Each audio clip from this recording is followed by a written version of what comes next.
Assalamualaikum, Doctor. Doctor, did you speak? Because I couldn't hear your voice. I think you spoke, right? I'm getting static noises.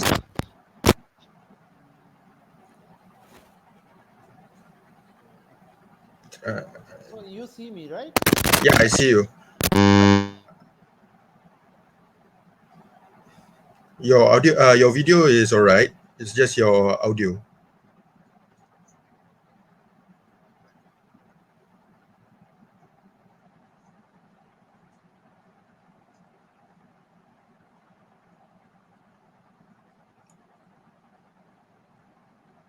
Just so you know, I still cannot hear you because it says you're still muted. Just in case.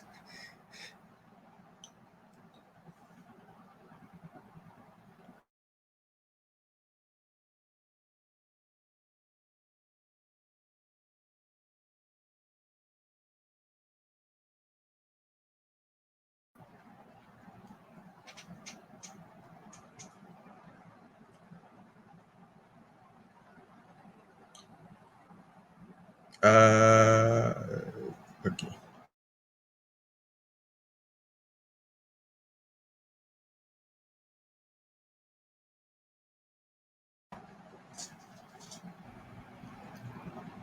So now it's okay? Yeah, now it sounds way better. No more static noises. Okay. Okay. Yep, clear. Okay. That's great. All right. Just to be sure, you'll be presenting live, right, Doctor? So I can check right now, right? You want to try sharing your screen? Okay, sure. Nobody else is here. So, yeah, Okay. go ahead. So here is where is The share. yes. You can share. You see there's 4 buttons at the bottom there. Yeah. Okay, you click the one third from the left. The third Hi, one from the Prof. left. Assalamualaikum. Prof, Waalaikumsalam. how are you, Prof? Uh-oh. Dr. Ibrahim, you just proceed first. I'll be here. Okay. Just need to reply a message first. Okay. Sure.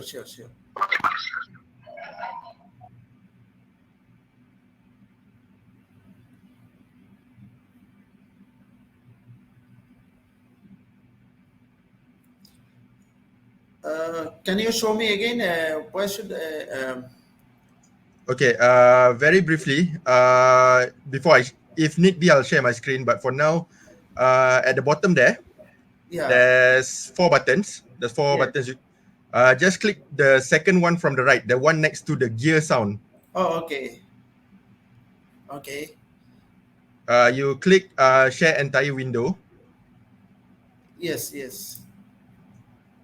Okay. Now. And then click your screen. And then you just click share at the bottom there. There's a click share at the bottom. Okay. So now I have to choose the entire screen or window or entire screen, right? Entire screen, yes. Right. Okay. Then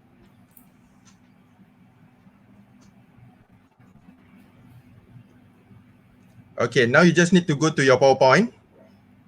Okay. So now you see. Yeah, your PowerPoint is clear. Okay. So. And you can present as usual. Okay. Now it's in full phase mode, right? No, it's still not.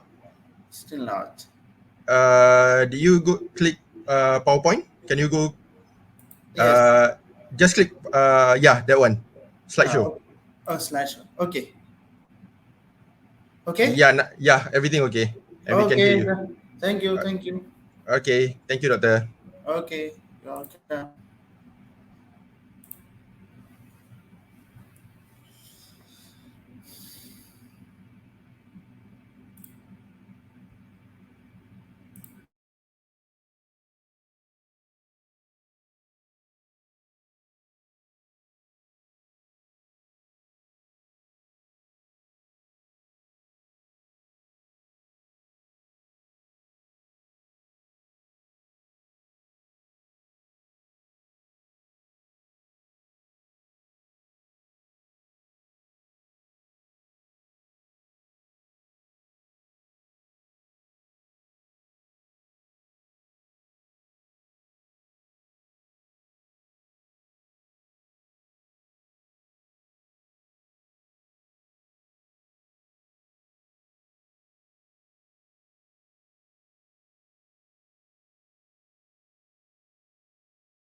Hello and good morning to everyone. Assalamualaikum.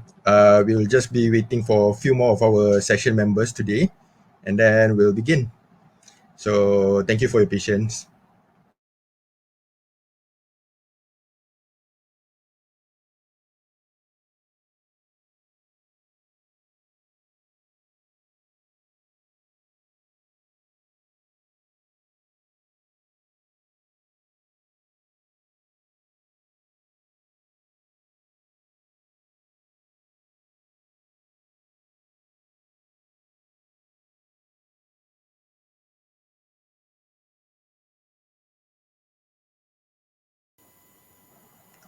Hello, Doctor. Hello, good morning, everyone. Can you hear me? Yes, Doctor. Okay, so we start now? We are missing our second presenter of the day, but we can go ahead because our first presenter is here. Okay, so As long as it's all right with everyone. Okay. Okay, a very good morning to all MICNC 2021 participants. Okay, ladies and gentlemen. Okay, we are about to begin this parallel session 4, Nano-sensors, Nanosafety sessions. Okay, so I would like to seek for your kind operations and to avoid any virtual disturbance during the live podcast sessions. So thank you for your kind cooperations and attentions. I think we will start in 5 minutes. Okay. So it's approximately 5 minutes from now. So, okay, my name is Yu Min Chen, and I'm an academic staff at University Tunku Abdul Rahman, attached to Department of Mechanical and Material Engineering. So I will be the session chair today together with the session's moderators, Madam Sudaimi Joharis and Mr. Muhammad Lukman Hakim. So I invite all the invited speakers and presenters to request to share that. I think all of you already share your audio and video now, right? Okay, let me make an announcement, okay, about these presentations rules set by the organizers. Okay, ladies and gentlemen, the oral presentations will be evaluated for the awards under 2 categories. First, best session presenters that will receive the certificate for best presenters, and I will announce at the end of the sessions.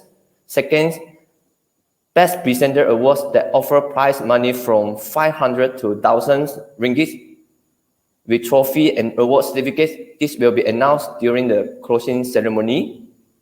So I would like to seek for your kind cooperations again to mute your mic if you're not presenting and to avoid any kind of virtual disturbance as possible. So for those who intend to ask questions to presenters, you can channel your questions in Q&A box. I will read it after every presentation. So you can also request to share your audio and visuals to ask your question in live mode. Presenters are given 15 minutes for presentations and 5 minutes for Q&A sessions, whereas invited speakers are given 25 minutes for presentations and 5 minutes Q&A. I will remind the presenters to end the sessions 2 minutes before the presentation session ends. I will stop the presentation sessions when the sessions has exceeded the 5 minutes allowed.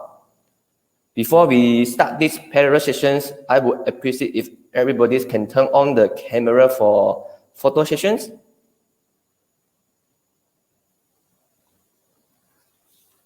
Okay. Turn on the cameras for the photo sessions. Participants. Okay.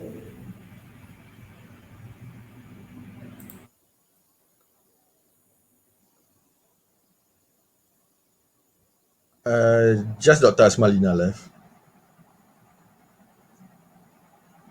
Paging Dr. Asmalina. Dr. Asmalina, could you turn on your video and camera for photo session? And okay. Dr. Asmalina left, or I can't see her.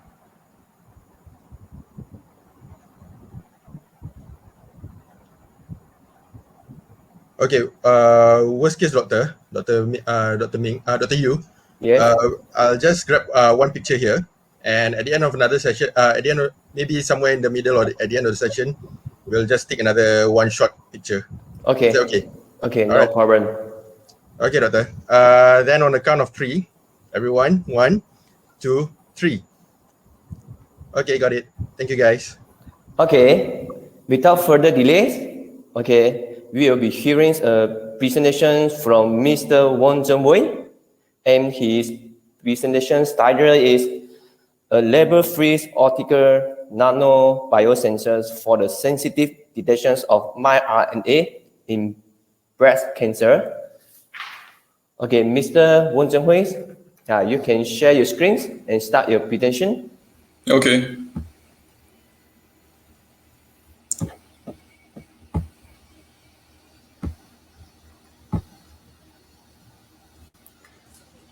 Okay, so good morning, everybody. Before I begin, I'd like to confirm that you can hear me clearly and that my slides are visible in full screen, of course. Yes, very clear. Okay, thank you. Okay, so I'm Zheng Wei from the University of Nottingham, Malaysia. And over the next couple of minutes, I'm going to share my research on developing an optical nanobiosensor to detect microRNA 155, which is commonly dysregulated in breast cancer patients. So to begin, in 2020 alone, breast cancer accounts for almost 2.3 million cases and 685,000 deaths. Now, these numbers prove that breast cancer remains one of the most prevalent types of cancer in the world right now. However, over the years, early detection has been implemented and actually showed an improvement in the prognosis as well as the overall survival rate of breast cancer patients. That said, the go-to methods for breast cancer detection right now would include mammography, ultrasound, and breast MRI. And while these methods do get the job done to diagnose breast cancer, they do have their own limitations. For one, they're all relatively expensive. Mammography presents an additional risk factor based on its cumulative use of radioactive substances. On the other hand, ultrasound is only effective towards a certain patient demographic. And lastly, breast MRI uses contrasting agents and an MRI machine, which may be uncomfortable for certain people. So in light of all these limitations, extensive research has been focused on developing alternative detection strategies for breast cancer itself. And among all the ongoing research, biomarker studies, especially those involving microRNAs, hold significant promise due to their prognostic as well as diagnostic values. So in short, microRNAs are short non-coding RNA sequences that regulate gene expression on a post-transcriptional level. But interestingly, on the onset of cancer, the expression levels of microRNAs become dysregulated. For example, breast cancer patients often report an overexpression of microRNA 155. And the figure is shown over here. So with this in mind, we have used microRNA 155 as a model target to design and develop our nanobiosensor. Moving into our nanobiosensor itself, it comprises two parts. The first would be the amplification stage, called hybridization chain reaction, or HCR for short. This is somewhat similar to PCR, which we should all be familiar with as it is used in COVID-19 detection. Anyway, HCR is different in a way such that it is an enzyme-free reaction, and it runs at constant temperature. Apart from that, it requires only 2 sets of DNA hairpins to function without the need of any expensive equipment. This is a typical structure of a DNA hairpin. So how HCR works is that a target sequence, or in this case microRNA 155, would bind to and open the first DNA hairpin through strand displacement reaction and complementary base pairing. This exposed region would bind to and open the second set of DNA hairpins, and the cross hybridization between 2 of these DNA hairpins would form a double-stranded DNA chain, hence the name hybridization chain reaction. The second part of our nanobiosensor would be the fluorogenic silver nanoclusters or signal reporter. So these label-free fluorescent probes have been known for their good biocompatibility in most biological systems, their high photostability, as well as their non-toxicity. But apart from that, silver nanoclusters can be easily prepared through the addition of silver atoms or ions onto a DNA template. These silver atoms would bind onto the nitrogenous base of purines and pyrimidines at this particular region. And depending on which base they bind to, it would affect the final fluorescence emission color. Okay. After the silver atoms is bonded to the DNA template, a simple reduction by a reducing agent would convert the atoms into clusters and thereby producing the fluorescence signal. So with all these concepts in mind, we aim to simplify the detection of microRNA 155 with a functional hybrid nanobiosensor. And towards the end of research, we will evaluate the performance of our nanobiosensor with regards to its sensitivity, selectivity, and real sample analysis. So in a typical run, we would start with the DNA hairpins and mix it with the microRNA 155 target. We would leave this to incubate to initiate HCR amplification. And after that period of incubation, we would add in the reduced silver salt to generate the silver nanoclusters. Moving back to the HCR amplification, we would normally evaluate its performance with gel electrophoresis. This method allows us to discriminate between the low molecular weight DNA hairpins from the high molecular weight DNA chains. Whereas for silver nanoclusters, we would use a UV transilluminator and a spectrophlorimeter for qualitative as well as quantitative analysis, respectively. At the early stages of our research, we tested the feasibility of our nanobiosensor with regards to its individual aspects, HCR amplification and silver nanocluster fluorescence. As mentioned earlier, for HCR amplification, we would normally run gel electrophoresis, and this is a typical result. And based on the image shown over here, microRNA 155 has shown a series of high molecular weight bands. And these bands correspond to the different chain lengths produced from HCR amplification. Whereas in the blank solution or negative control, the DNA hairpins remain in their metastable hairpin form, and this is denoted by the two thick bands over here. So overall, from this results, and that the DNA hairpins are stable enough not to trigger any non-specific amplification, thereby avoiding any false positive results. So this was translated into the fluorescence aspect of our nanobiosensor. And we found that our nanobiosensor exhibited fluorescence emission at two different areas. The first would be over here, which is considered the yellow region at approximately 560 nanometer.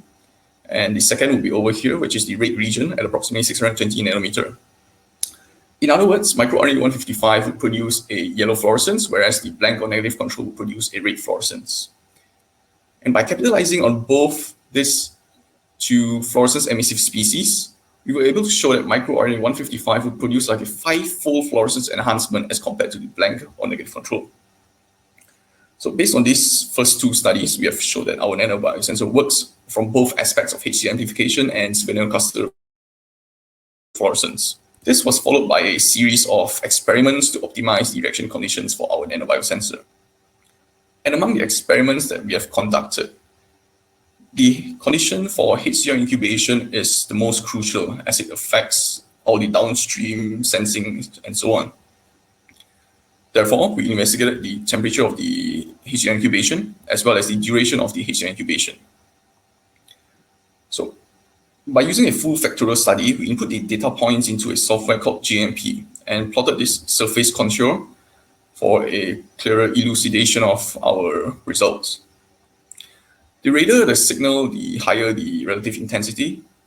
And based on our findings, we have identified 32 degrees Celsius to be the optimum incubation temperature for HCR amplification, and 2.2 hours to be the optimum time for HCR amplification. So with this optimized conditions, we then went on to test the performance of our nanobiosensor. We started off with a sensitivity test, and we found that our nanobiosensor works in a way such that the higher the concentration of microRNA 155, the higher the signal. And the effective range where our nanobiosensor functions would be from 10 nanomolar to 1 micromolar, and from 100 femtomolar to 10 nanomolar. So there are two linear ranges where our nanobiosensor could work. So from this finding, we also calculated the limit of detection, which is how little we can detect. And the LOD was found to be 1.13 femtomolar. Just to give you an idea of how small 1 femtomolar is, or 1 femto range is, it is equivalent to 1 times 10 to the power of negative 15 units, which is incredibly low. Okay. The second test that we did was the selectivity test. We ran our nanobiosensor against a panel of mismatched and non-target sequences. From our result, we were able to show that our nanobiosensor could discriminate a single base mismatch, which is 1 base difference, and that the presence of non-target sequences, even 10 times the working concentration, wouldn't affect the performance of our nanobiosensor. Towards the end of our research, we tested our nanobiosensor in complex solution. In this case, we use a diluted human serum sample and spiked different concentrations of microRNA 155. As expected, our nanobiosensor exhibited a similar fluorescence profile in the complex solution to that of the buffered solution, with two linear ranges from 10 nanomolar to 1 micromolar, and from 100 femtomolar to 10 nanomolar, and an LOD of close to 1 femtomolar. Overall, this indicates a good reproducibility and stability of our nanobiosensor in complex solutions. So to sum up our findings, we have developed an optical nanobiosensor that operates at close to ambient conditions. We have proven its sensitivity with its wide linear range and low limit of detection. We have also proven its selectivity based on its capabilities of detecting single base mismatch and non-target sequences, and its reproducibility and stability in complex solutions. In other words, our hybrid nanobiosensor potentially offers a better alternative in terms of time, cost, and effort required towards the clinical detection of microRNA 155 and the point-of-care diagnosis of breast cancer. So that's it for my presentation. But before I end, I would like to thank my research mates for their support, the FRGS grant for funding this entire research, the Faculty of Science and Engineering for sponsoring my PhD candidature, and the Royal Society of Chemistry for, well, sponsoring my participation in this conference. So once again, thank you. Okay. All right. Yeah, thank you very much, Hun Zhengwei, for addressing this interesting topic in breast cancers using these nano biosensors. Okay. Yeah, ladies and gentlemen, now we come to Q&A sessions. Okay. So you can raise your question. Yeah. Then I will read through it from the Q&A box. Any questions from floor?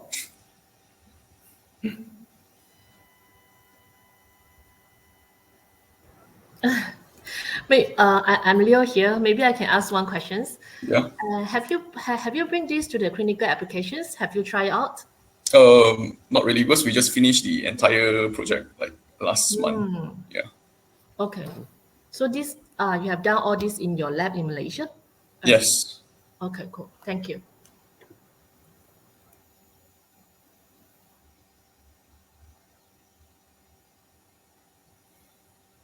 Okay, maybe I add one question. Okay, could you share with us your high values in the knowledge contributions and significance of your findings?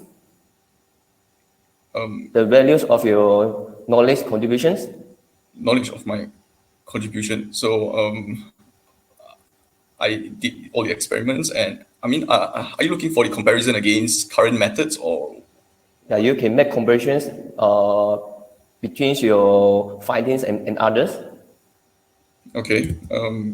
So I do have some backup slides that we share. Okay.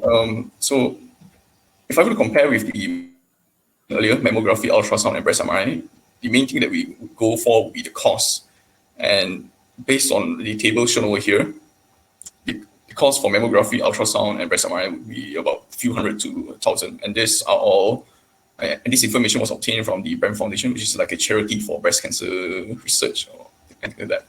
And for our method, it would only cost like 14 cents, which is like 2,000 folds lesser than the current methods that we have right now.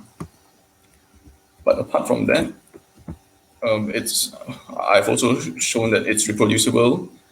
It has a linear response, sensitive, selective, and it's also easy to use based on a simple mix and measure method. Okay, and it can be applied with direct complex solution, so we don't have to extract the DNA with a kit or things like that. So that will cut down the overall cost and time. Yeah. Okay, thank you, Zhengwei, for your sharings. Okay, welcome. Okay. Okay, now let us move along to our next presenters.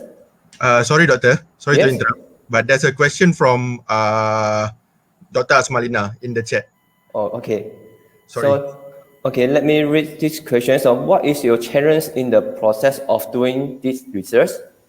From Dr. Asmarina. Okay, so the main challenge that I actually encountered was to design the HCR system itself. As HCR seminal cluster is like a relatively new field with less than 20 publications over the past 5-10 years. So designing the DNA hairpins to be stable, that's the main challenge. As I have gone through multiple trials and error, having non-specific amplification from poorly designed hairpins. Yeah. After the designing stage, everything smooth. Yeah. What's the stability of the Nanobiosensor over time? Okay, so I did not really run any study based on time-based, based on like time. As what I'm looking for is to get the shortest time for the most accurate results. Yeah, but that's something I could consider for future work. Okay, thank you for answering. One more question in Q&A, Doctor. Oh, okay. What type of sensor do you use for your research, Zhengwei? What type of sensor do I? So this is like a fluorescence sensor. Fluorescence sensor. An optical sensor, if that answers your question. Okay. Did Zhengwei answer your questions? Dr. Aiman?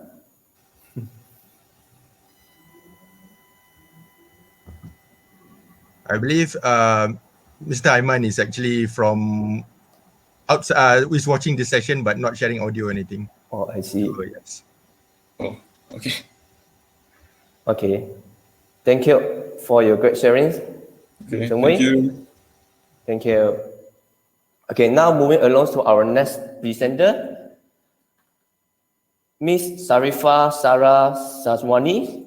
Okay, and his presentation title is Developments and Characterizations of Nanostructure Repeat Carriers Loaded Fluorogenic Enriched Gingiberous Officinalis Extract for Topical Applications.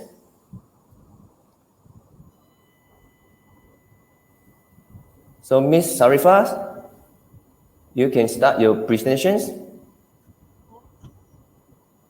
by sharing your slide. All right, thank you, Doctor.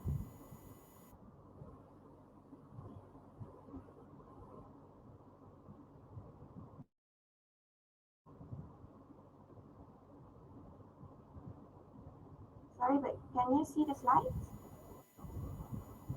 Yes, we can see your slide. Okay, I'll start now. Okay. Good morning and Assalamualaikum. My name is Sharifa Sarah Shazani, and for this first Malaysia International Conference on Nanotechnology and Catalysis, I'm going to be presenting our research entitled The Development and Characterization of Nanostructured Repeat Carrier Loaded Fluorogenic Enriched Gingiberous Officinalis Extract for the Topical Application.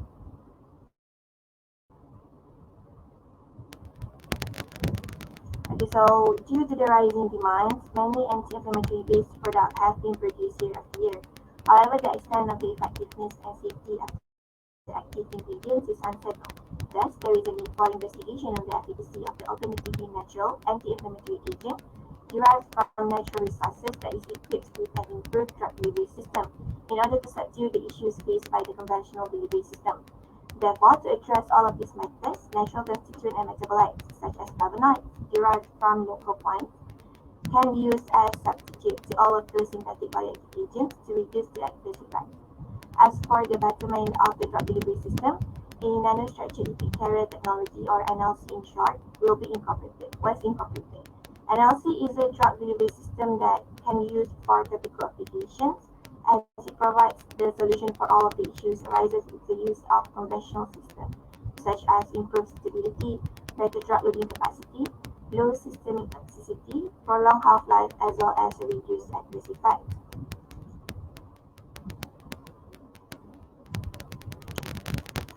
Moving on to the literature review. So here we have the illustration of what nanostructured lipid carrier looks like. And nanolipid, or a nanostructured lipid carrier, is a new generation of solid lipid colloidal carrier, as it is based on a mixture of solid lipids with a spatially incompatible liquid lipids, allowing for enough spaces in between the lipids to actually accommodate the drugs, resulting in a better drug loading capacity. Some advantages of NLC includes low toxicity because the lipid itself is very degradable, as stated by Gokali in 2018.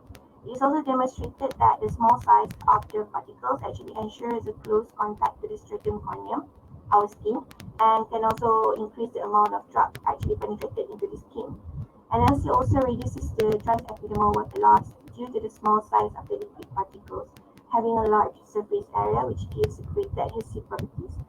They also form a uniform compact of layer on the skin surface, thus preventing water evaporation from the skin.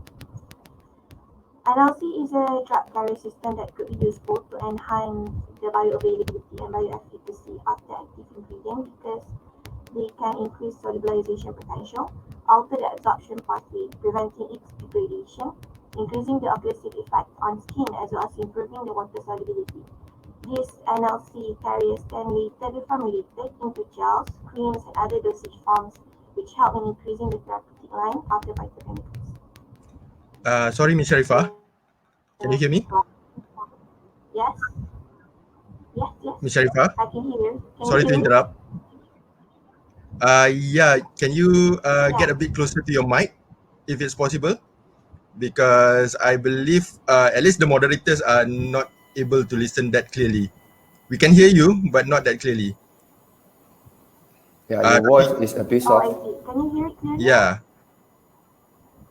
So can you Okay. get closer to your mic? Sorry.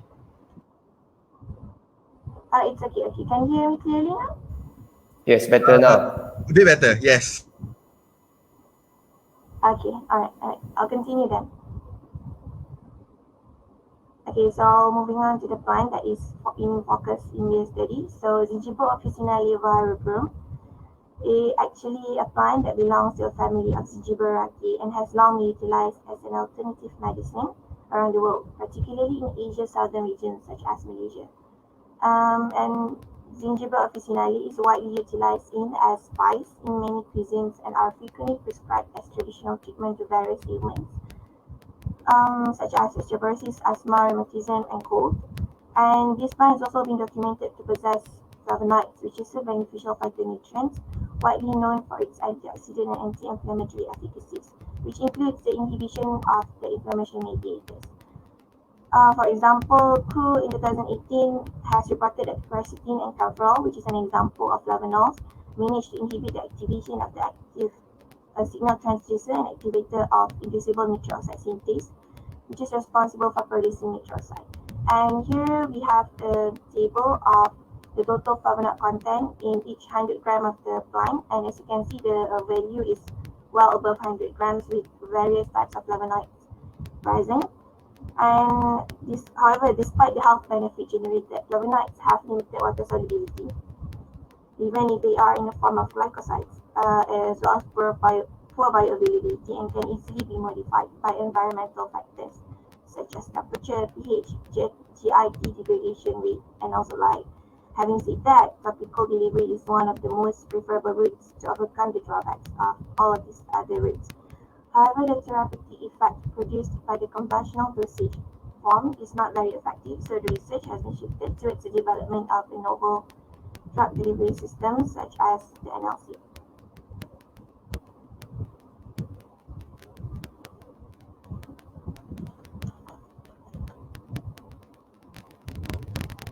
So these are the methods that we used in the study, which involved first the preparation of the NLC using a technique called hot homogenization technique, followed by the actual extraction of the plant, and then the optimization of the extract, which involved the acid hydrolysis reflux, total flavonoid content, as well as the elucidation of the flavonoid content in the plant using HPLC.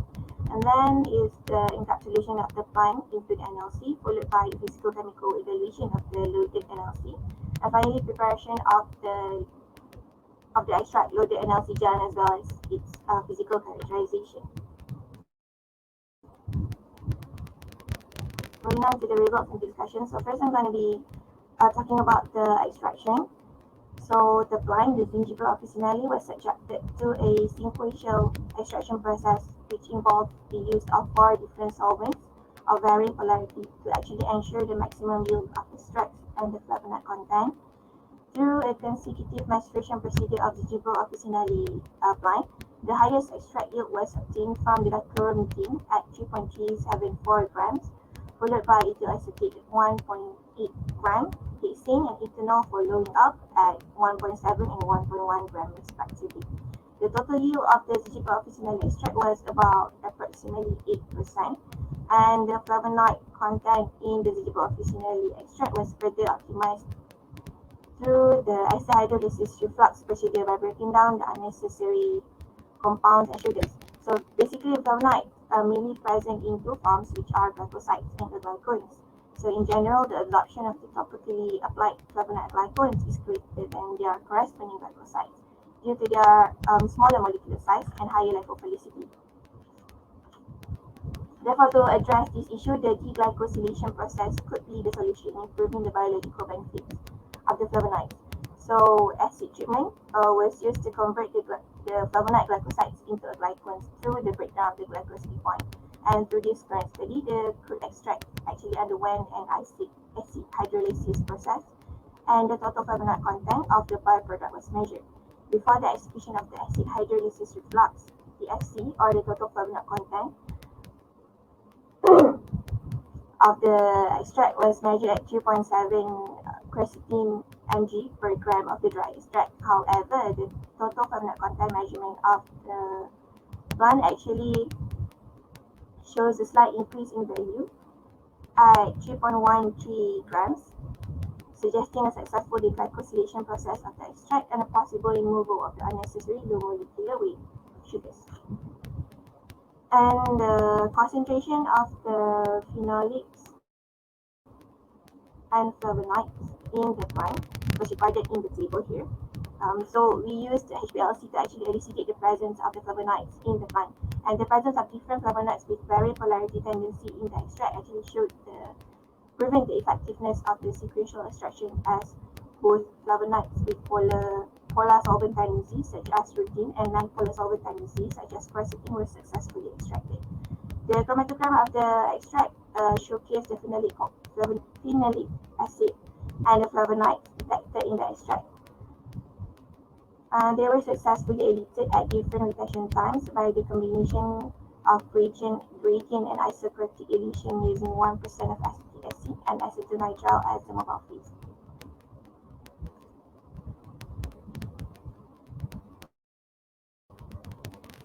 So this is the technique that we used in developing the nanostructured lipid carrier. It is called the hot homogenization technique, which involved the mixture of solid and lipid. In this case, the solid lipid we used was stearic acid, and the lipid was isopropyl malostate, as well as the medium chain triglycerides. After that is the heating of the lipids and aqueous surfactant, and then the homogenization of the mixtures, and finally cooling to allow for the solidification of the nanostructured lipid carrier.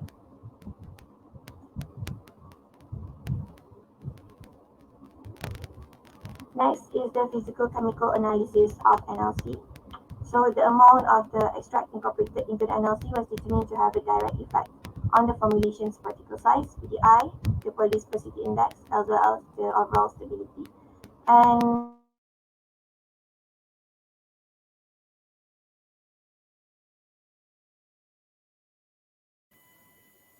Hello, Miss Sarah, we couldn't hear you. I think you mute your mic.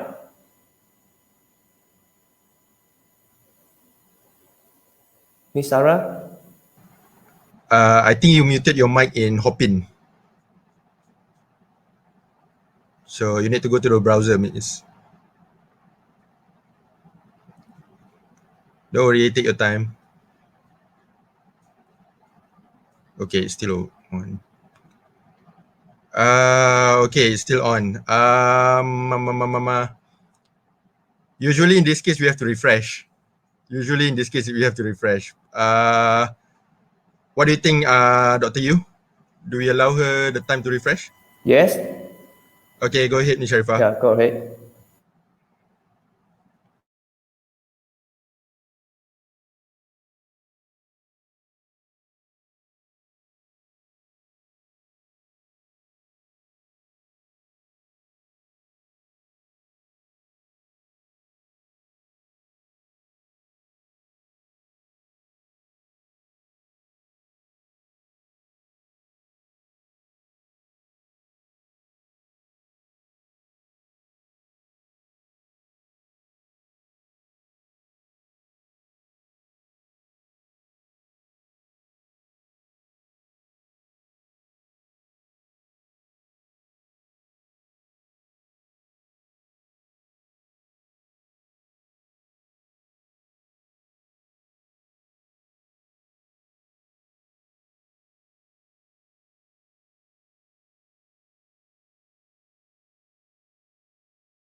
Can you try saying something, Ms. Sarah? can you hear me now? Yeah, just make sure your mic is closed. Your earphone mic is close to you.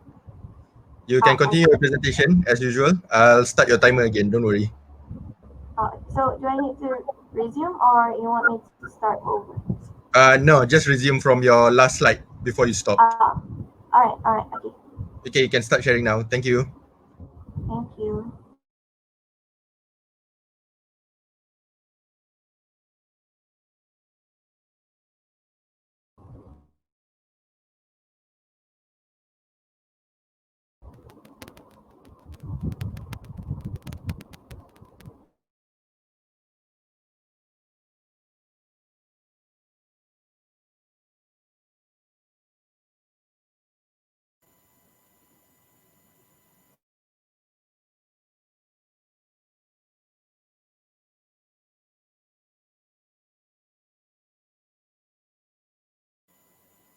Hi. Yeah, Sarah, you might mute again. Could you please check?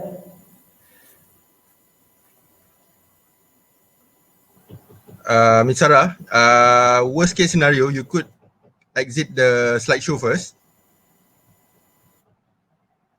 Okay.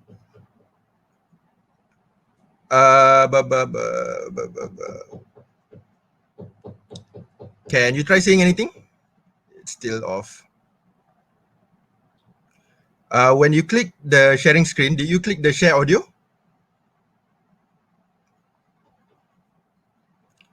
Just exit your sharing screen first. All right. Okay, your mic is on.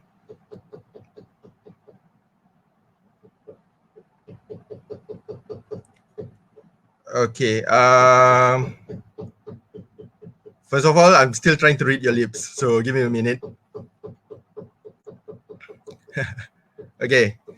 All right. Okay, we'll try one more time. Otherwise, I'll leave it to Dr. Yu whether we move on or we'll try again later or something like that. But we'll try one more time again, just one more time. Okay. Okay, Miss Sarah, can you share once again? First of all, your mic is not. Just give me a thumbs up, okay, or an X for your answer. Okay. Is your mic muted on Hopin? It's muted. It is muted. Okay, can you unmute first?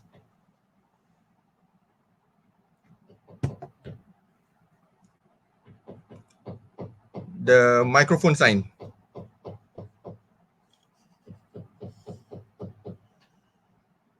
And sorry about the hammering sound. My neighbor decided to do something.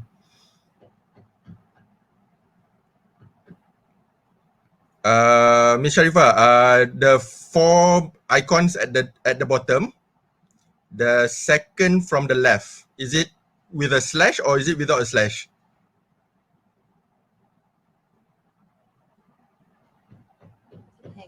Okay, I think Miss Sharifah is hanged. Dr. Yu, Yes. what do you think since Miss Maybe we move on to next presenter. yeah, worst case scenario, we'll do her Yeah. Q&A at the end there when it's a bit more stable.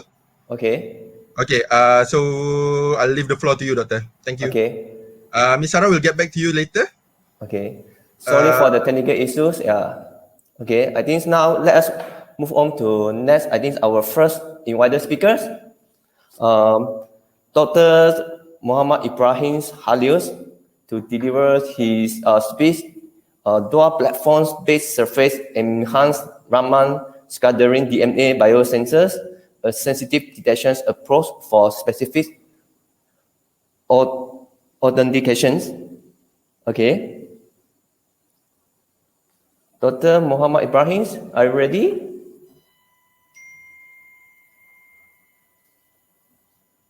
Dr. Muhammad Ibrahim, can you hear me?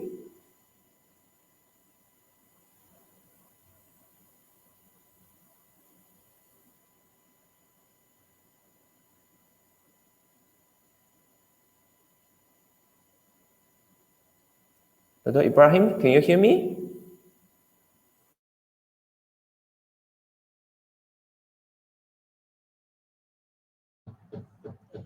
Lagi seorang. Dr. Ibrahim.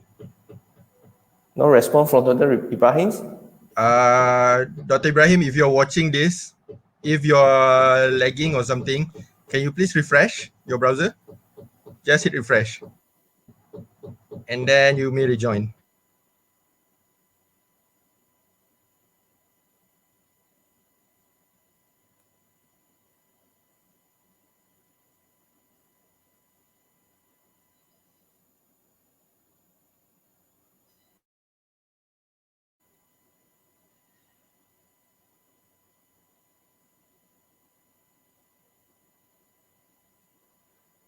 Okay, no response from Dr. Ibrahim.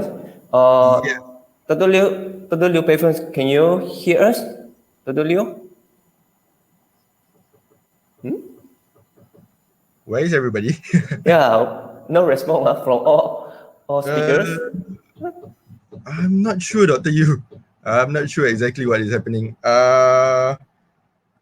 Okay, I'll have my partner check, my colleague, Madam Suzaimi, to check on our 2 invited speakers. Okay. Okay, in the meanwhile, since the invited speakers are also having some issue, I think we can check with Miss Sarah again. Is Miss Sarah around? Okay, I think Miss Sarah already left. Yeah, but she requested to join, and I'm not sure if she's back in. I approved of it. Okay. But yeah. Oh boy. Let's wait for a moment. Okay, let's just give it time. Let's just give everybody time. Okay, around 1 or 2 minutes, I'll get back here. Sorry for the inconvenience, Doctor.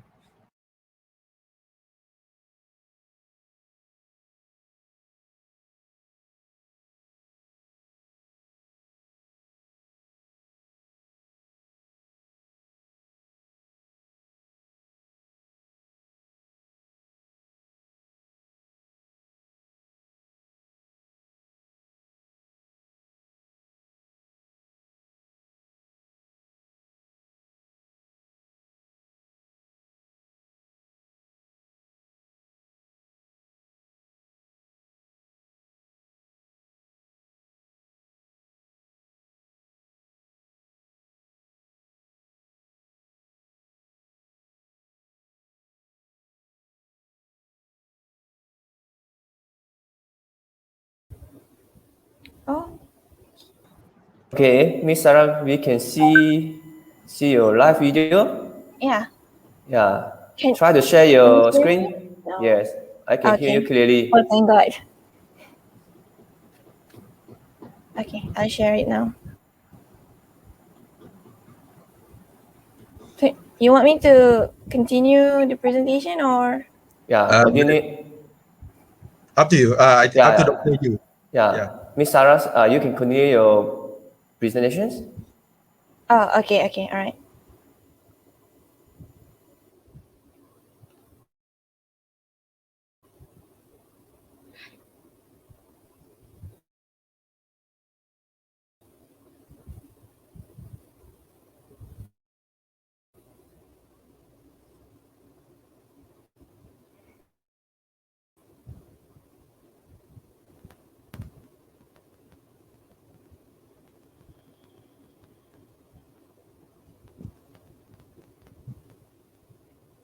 It's not responding.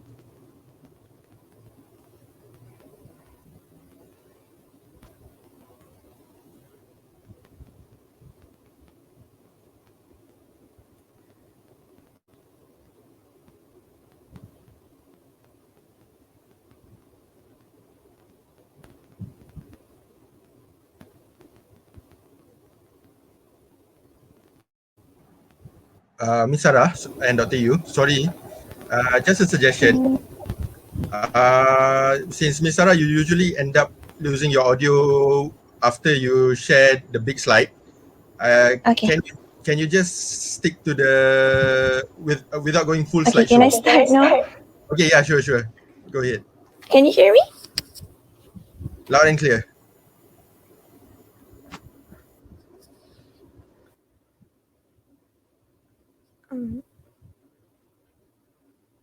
Should I continue? Yes, please go ahead. Yeah. Okay. Thank you. Okay, so for the physicochemical analysis of the NLC, the amount of the extract incorporated into the NLC was determined to have a direct effect on the formulation's particle size, PDI, and overall stability. And as depicted in the figure, NLC with higher extract content actually showed a consistent increment in mean particle size throughout the first half period of the 28 days observation. And a similar pattern can be seen with the PDI measurement of the formulations.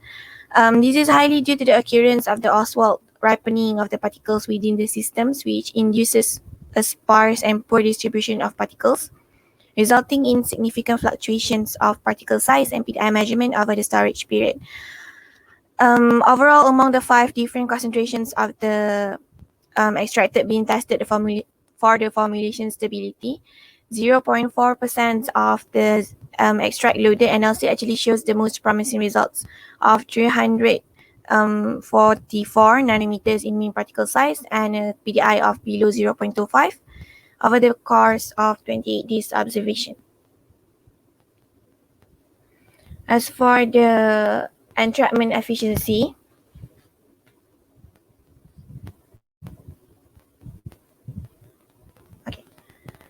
so the encapsulation efficiency of all 5 of the NLCs with varying Zijibo-Officinale extract content was evaluated to determine the stable and appropriate content of the extract for further evaluations.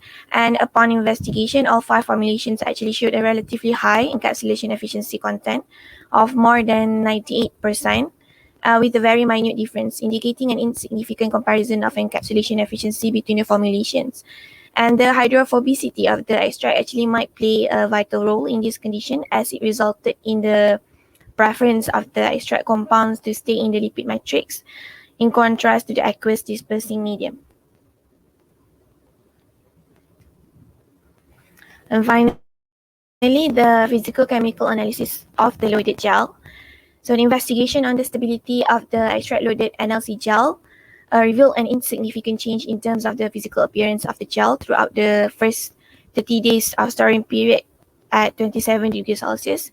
And the pH analysis of the developed extract-loaded gel was measured at 5.4, indicating a minimal skin irritation to the skin upon application, as it did not interrupt the natural acid mantle pH of the skin. And the uniformity of drug content is a crucial criteria in determining the drug distribution within the NLC gel system and the actual amount of drug applied to the skin.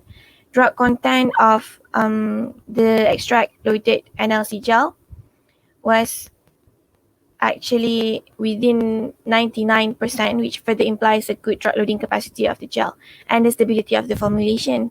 And as supplementary evidence, the FESEM micrograph of the extract loaded NLC gels was obtained, which displays a porous structures of the gel's network as seen in the figure.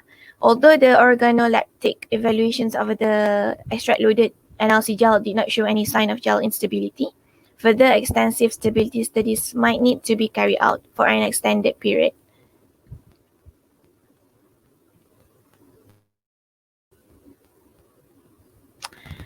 So as a conclusion, we have finally managed to successfully prepare a flavonoid-enriched zigibofuscinally loaded NLC gel. And overall, this work may potentially act as a reference and possibly pave the way for more investigation pertaining to the production of the diverse selection of local natural-based NLC products. And that is all for me. Thank you. Okay, thank you, Ms. Sarah, for addressing this interesting topic. Okay, now I would like to open the floor for any questions from audience.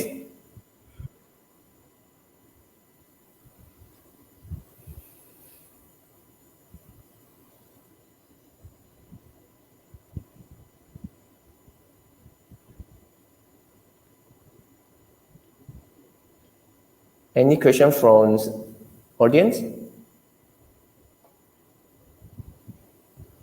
Okay, one question from Dr. Asmarina. What is the strength and weakness of your nanostructures? Ms. Sarah? Okay. First and foremost, thank you for the question. That's Asmarina. So for the strength of the NLC nanostructured lipid carrier, it is actually nanosized first and all. So it actually requires less active ingredient to actually shows the full efficacy of the active ingredient without actually using a lot of it. And other than that, it is also a novel drug delivery carrier, and it shows many advantages over the conventional drug delivery carrier, such as less toxicity and also better bioavailability and all.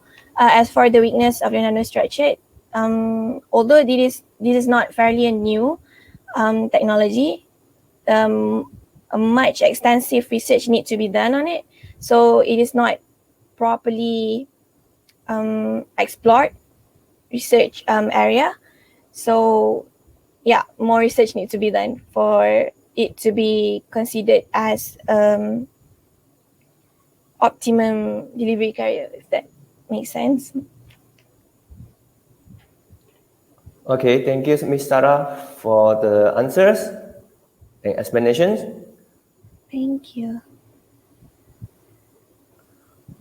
Okay, if no more questions, okay, let us move on to our first invited speaker, Dr. Muhammad Ibrahim Halios, to deliver his speech, okay, on 2 platform-based surface enhanced Raman scattering DNA biosensors, a sensitive detection approach for specific identifications.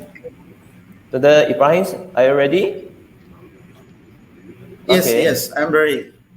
Can you share your slide? Okay.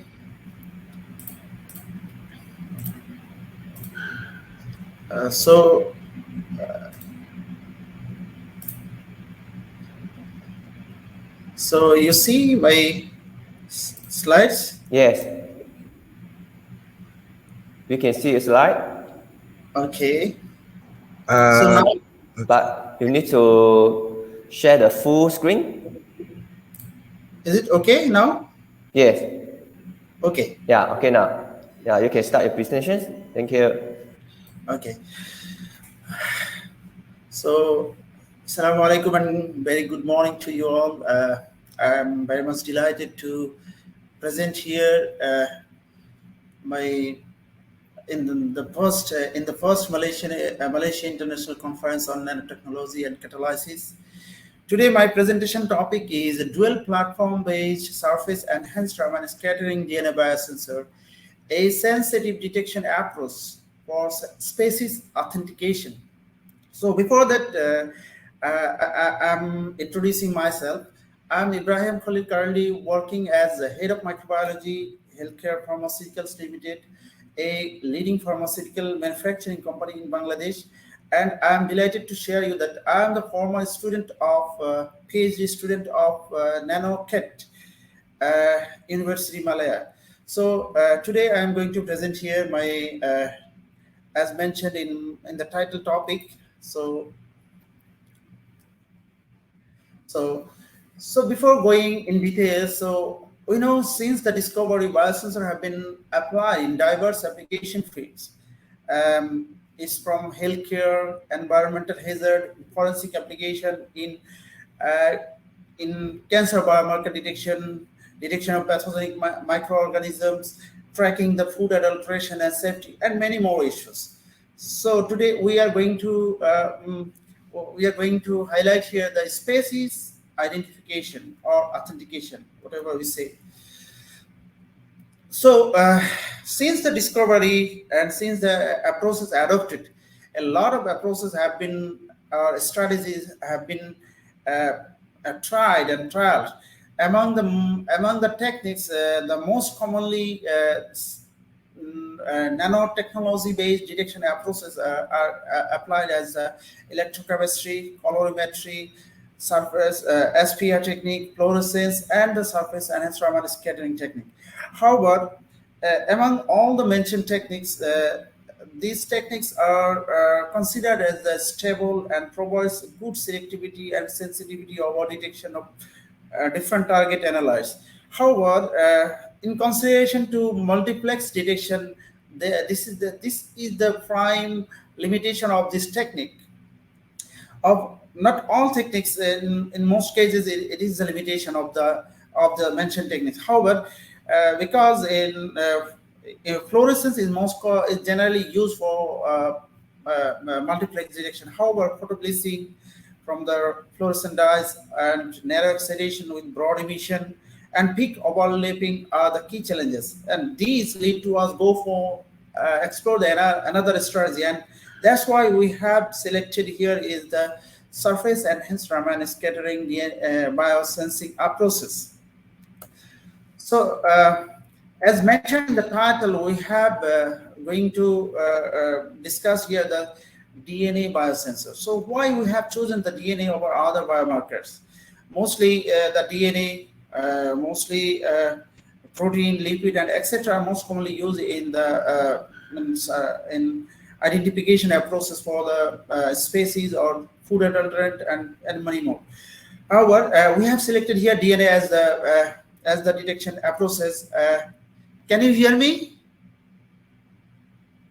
Hello? Yes, we can hear you clearly. Oh, okay. So DNA, because we have selected here, because DNA is more stable at extreme condition like high temperature and in compromised condition like in highly processed meat products, the technique is more give us accurate and rapid detection and give us a very low detection limit, and moreover it gives us the both qualitative and quantitative determination of the target analyte. So the advantages of DNA as the biomarker and the detection approach like search, we go for the surface enhanced Raman scattering DNA biosensor. So what's the factors that regulate the search-based DNA biosensing efficiency? First of all, the type and or composition of the sensor platform. Because the sensor platform may be search inactive, may be search active, might be single, might be dual, and might be single component, might be composite form. So it depends on the sensor platform. So as we are going to use here the DNA, so the length of the DNA biomarker is also a crucial factor, and the Raman tag. I mean, we need to use some sort of tag to identify to quantify the DNA-based analyze. So the presence, absence, or position of Raman tag in DNA probe is a crucial factor. Moreover, the way of application of Raman tag, whether we are going to use a Raman tag in the probe sequences or we are going to use the Raman tag on the functionalize on the platform. So it also depends on the way of application Raman tag. And another crucial factor is the right choice and the correlation of Raman tag with the intended sensor platform. Suppose if we go or select graphene oxide as the sensor platform, and we choose one DNA Raman tag as the Raman tag, and both gives peak at the same position, so it will overlap each other. So we cannot trace out the DNA as a detection tool. So that's the way we have to choose the right choice, the right one of the Raman tag, and we have to select the right platform. And most importantly, the sensing strategy, whether we will go for, in which way we will go for detection. So considering all the mentioned literature, we consider the below parameters. So we selected the platform, dual platform. One is graphene oxide gold nanoparticle, and another one is gold nanoparticle alone. And we have chosen two DNA probes here for two species. One is a Malaysian box turtle, and another one is pig. We consider these two food adulterant are most commonly adulterated in the foods. And the length of DNA probe. So we have selected, as we mentioned, the length of DNA probe is critical. So we have chosen the very short length, split probe DNA sequences.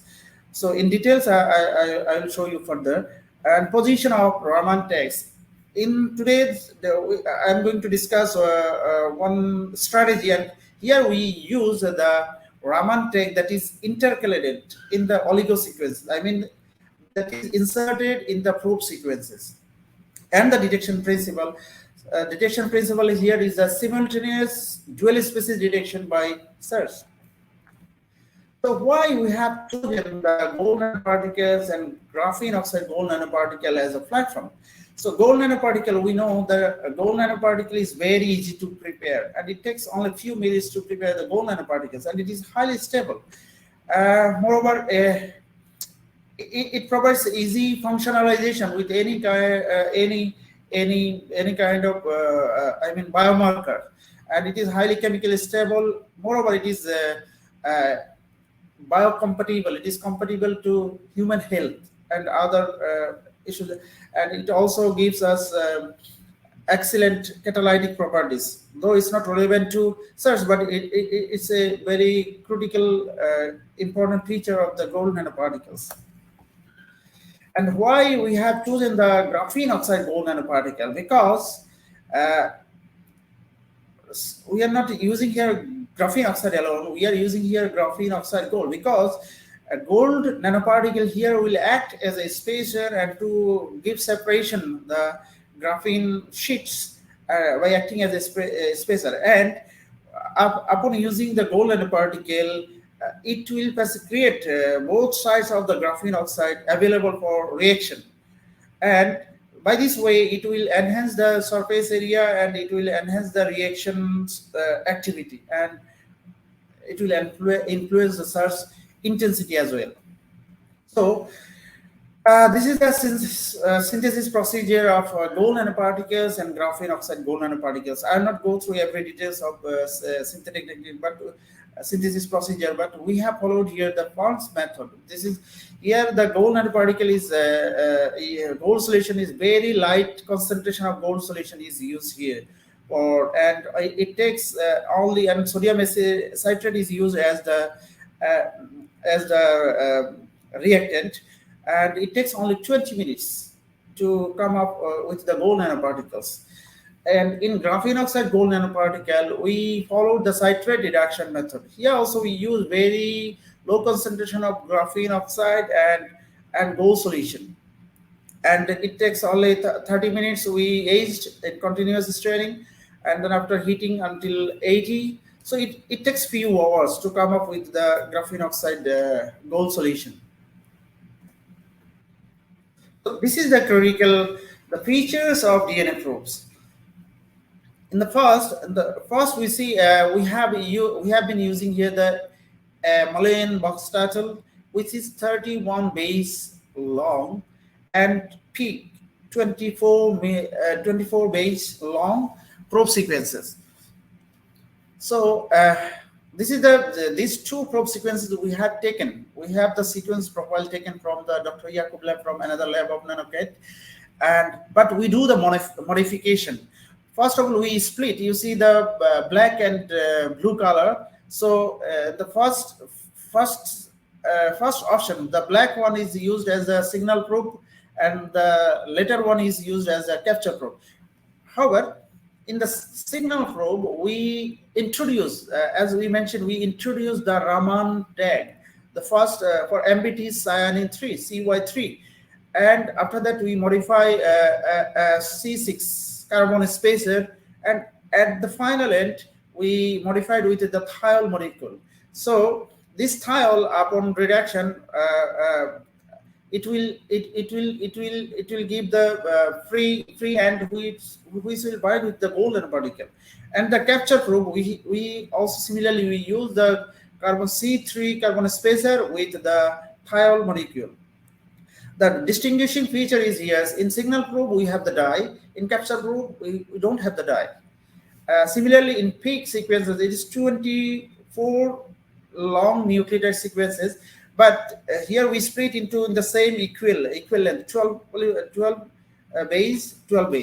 So in the first here we introduce the Raman tag atto, Rodaman 6G as the biomarker as the Raman tag, and similarly the carbon C6 spacer with finally thiol molecule.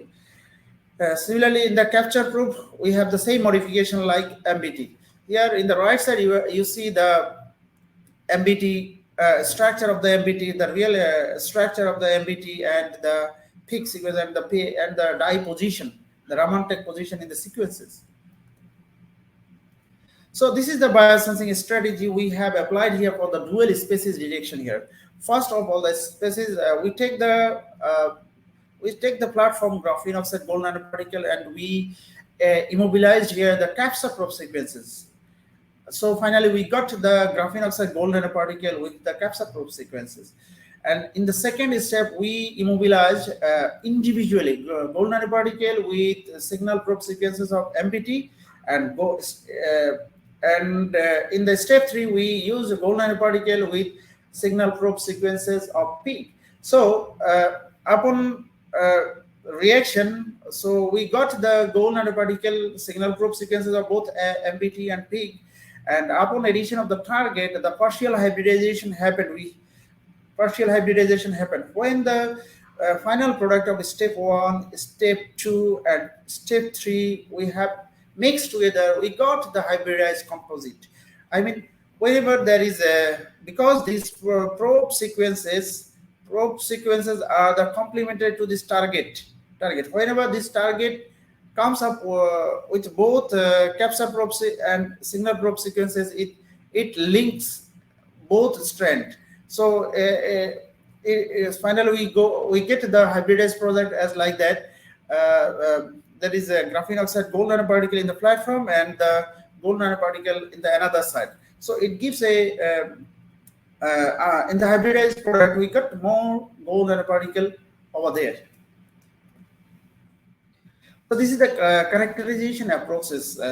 So the synthesized gold nanoparticle and graphene oxide gold nanoparticle, we have see here the UV. The gold nanoparticle give a typical peak at 5 to 1 position, and which dictate actually the gold nanoparticle size is 20 plus minus 2 nanometer in the TM study. And similarly in the graphene oxide, here we see the this one is a graphene oxide. It gives only 242 position peak. But in the graphene oxide gold nanoparticle, we have seen the both graphene oxide and gold nanoparticle both identifying peak over here. So it's indicate this is also characterized by the TM study of the graphene oxide gold nanoparticle. Here we see this is the thin plaque-like graphene oxide sheet, and on graphene oxide the gold nanoparticle is over there. So this is confirmed that graphene oxide gold nanoparticle have been prepared, and no gold nanoparticle outside the graphene oxide over there. So in the Raman study, we have also see the gold nanoparticle, the black one, and the red one is graphene oxide gold nanoparticle. We see the intensity is more high. So that indicate the gold nanoparticle is deposited over graphene oxide, and that's why the Raman spectra we have seen the surface enhancement happened.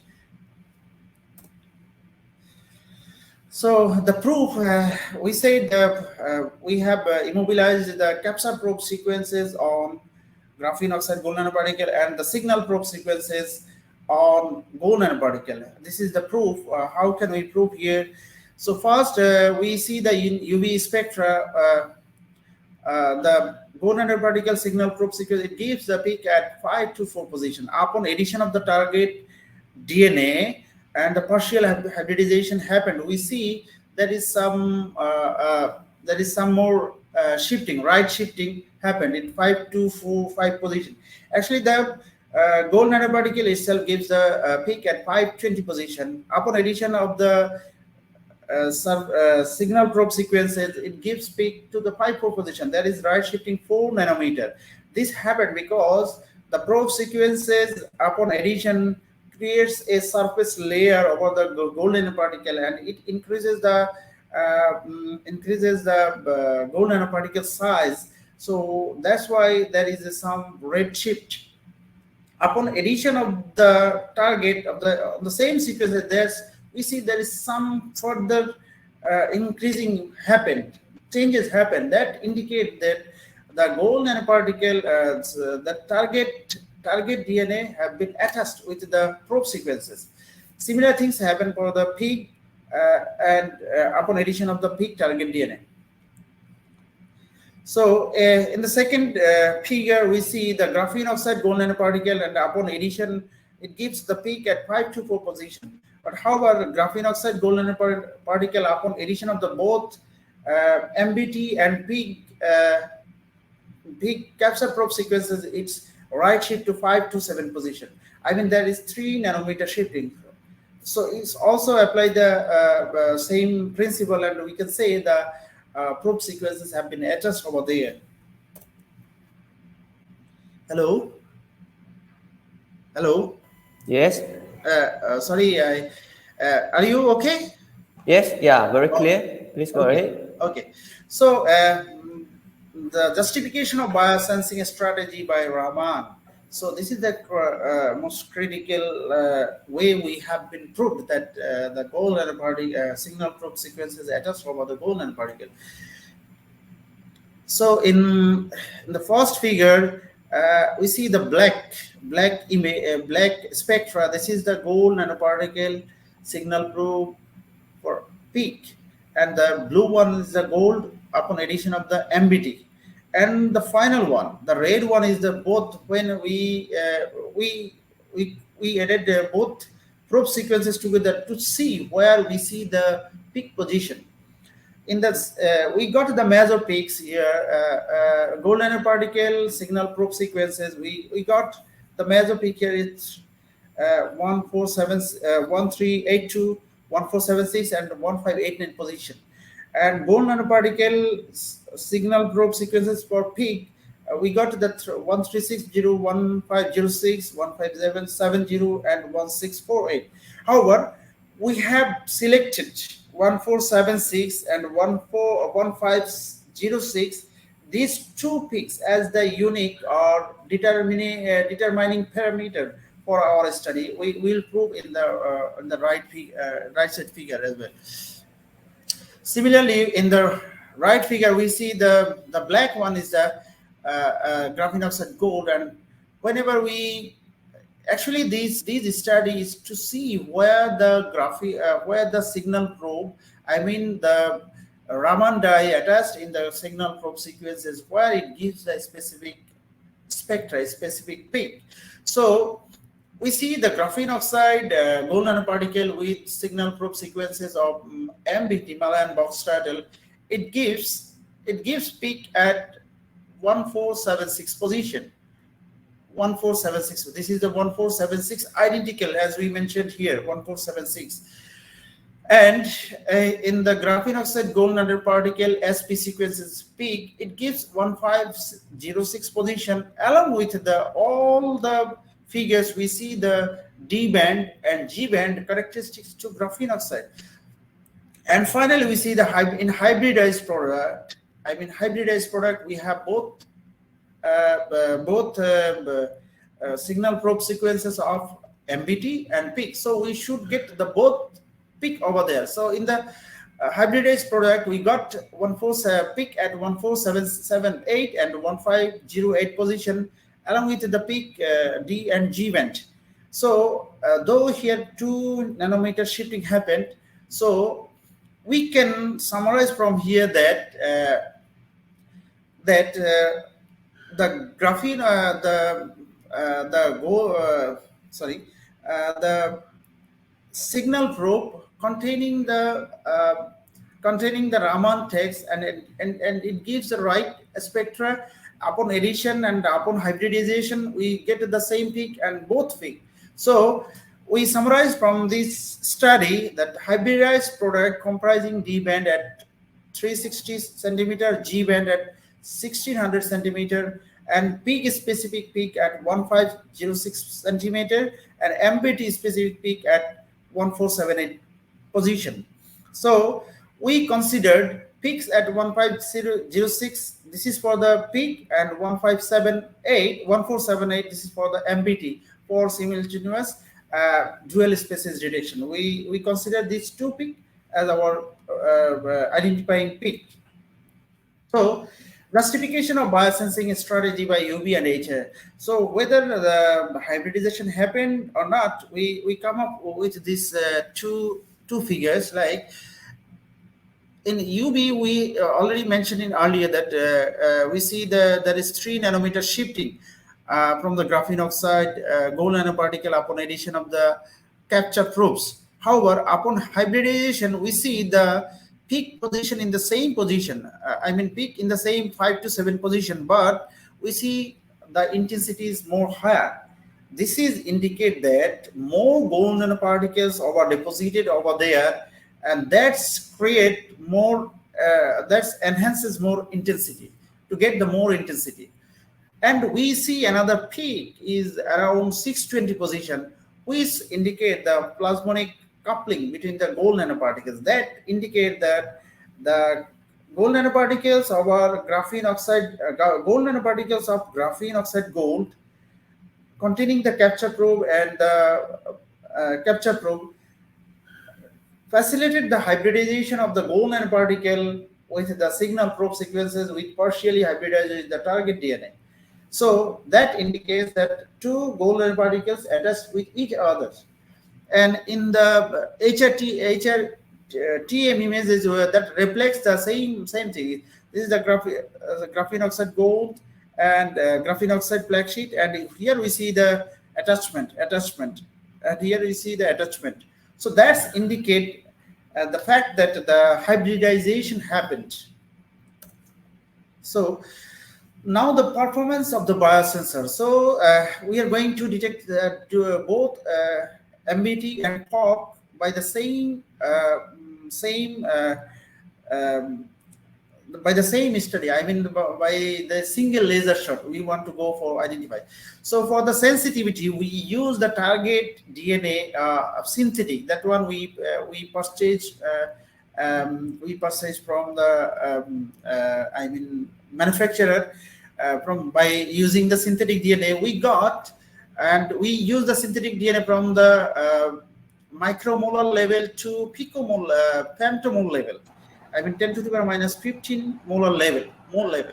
We use the target DNA, and we see this is the red one. This is the peak for the highest concentration of the target DNA, and we got more highest peak. And the last one is for the lowest concentration of the target DNA. If we go for, we see the magnified view of this peak. Okay, I'm proceeding very fastly. So we see the concentration upon going to the downward concentration. So we see the peak intensity is lowering down. So in the last one, in the 10 to the power minus 15 mole, we see the peak position here is okay, but here for MBT we see the almost flat. So we considered for simultaneous detection 10 to the power minus 14 mole is our limit of detection, as we consider the dual species detection. If we consider single, we can say that 10 to the power minus 15 is for peak. So it is proved that it is highly efficient in detecting the target analyzer, dual target analyzer in the same reaction using the single laser shot of Raman.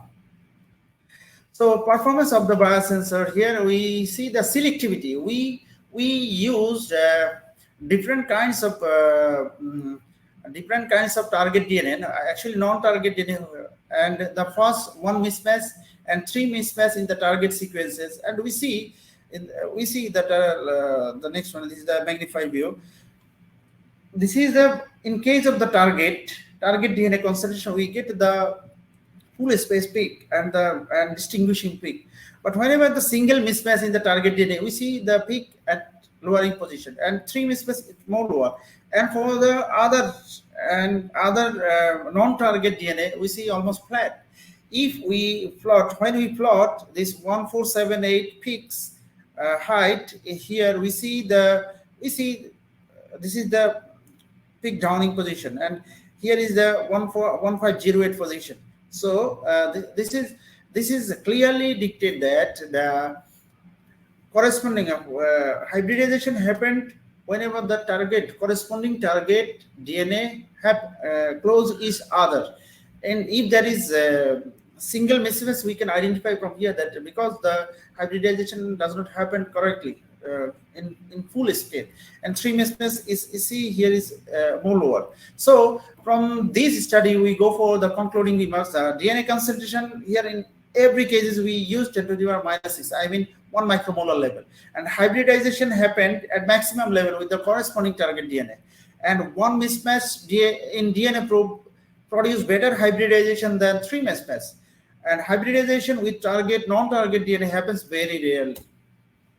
So performance of the biosensor in case of real sample analysis. So in case of real sample analysis, we see the target DNA concentration. We tried with the 10 to the power minus 14, and we see the LOD is 10 to the power minus 8, though here is also very low. So, but we consider only until 10 to the power minus 30 for simultaneous dual species detection.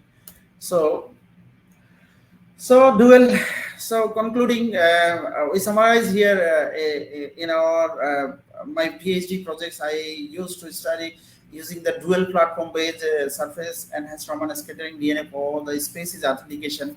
In the first project, we use graphene oxide gold and gold nanoparticle. Here we use Raman tag on gold nanoparticle. Here you see the Raman tag directly on gold nanoparticle, and we got also a very good sensitive detection, LOD up to 10 to the power minus 14 molar, and here we use only for single species detection. In the second project, we use different platform, graphene oxide gold nanorod, and subsequently we use the gold nanoparticle. But here we use the signal probe sequences and Raman tag, where Raman tag is inserted in the DNA. So we got here the highest sensitivity, highest LOD, 10 to the power minus 16, and here we detected single species only. And today, whatever I discussed here, this is our the last project. Sorry, here is one mistake. We use here graphene oxide gold nanoparticle, and another platform is gold nanoparticle. Here also we use the Raman tag inserted in the single signal probe sequences. So here we managed, okay, I'm going to finish by 1 minute. So we managed to get the LOD 10 to the power minus 14. And the significant remarks is here, we identified here the two species simultaneously. That's the big challenges we mitigate here. So conclusion, we can say dual platform based biosensing is an efficient strategy for biosensing with high sensitivity. Biosensor is highly efficient to differentiate target and non-target DNA sequences, and biosensor is capable of detecting target DNA even with the single nucleotide variation. Credit goes to very short length DNA as probe sequences, and this is also all the developed biosensor is also applicable for real sample analysis. So my sincere acknowledgement to my respected PhD supervisors, Dr. Waji, Dr. Laili, and Professor Dr. Wan Jeffrey, and definitely my institute, Nanotechnology and Catalysis Research Center, and my institute, IAS, Institute for Advanced Studies, University of Malaysia. And thank you all. Okay, thank you, Dr. Muhammad Ibrahim, for your great sharings by finding out all the root cause for your research. Yes. Okay, ladies and gentlemen, now we come to Q&A sessions. Okay. Okay, one question from Dr. Asmalina. Okay. So what is the effect of temperatures on your biosensors, Dr. Ibrahim? Yes, a very good question. Though, frankly speaking, though we didn't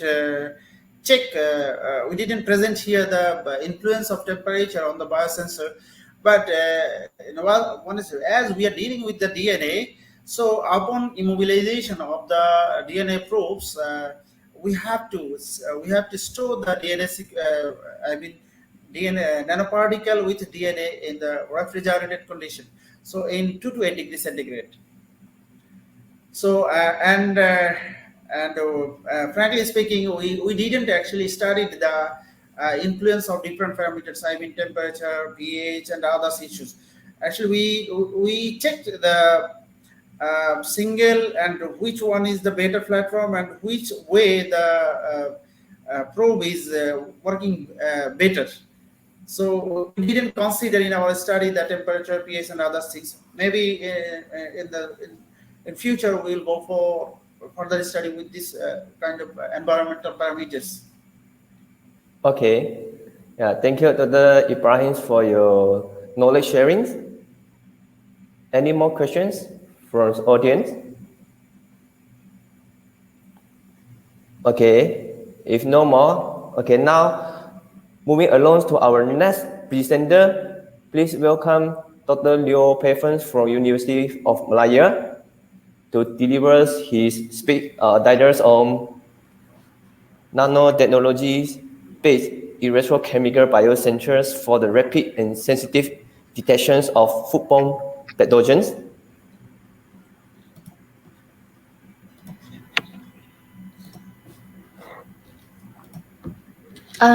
Thank you, Dr. Yu. Can you see my screen? Yes, very clear. Thank you. Yes. Hi, good afternoon, everyone.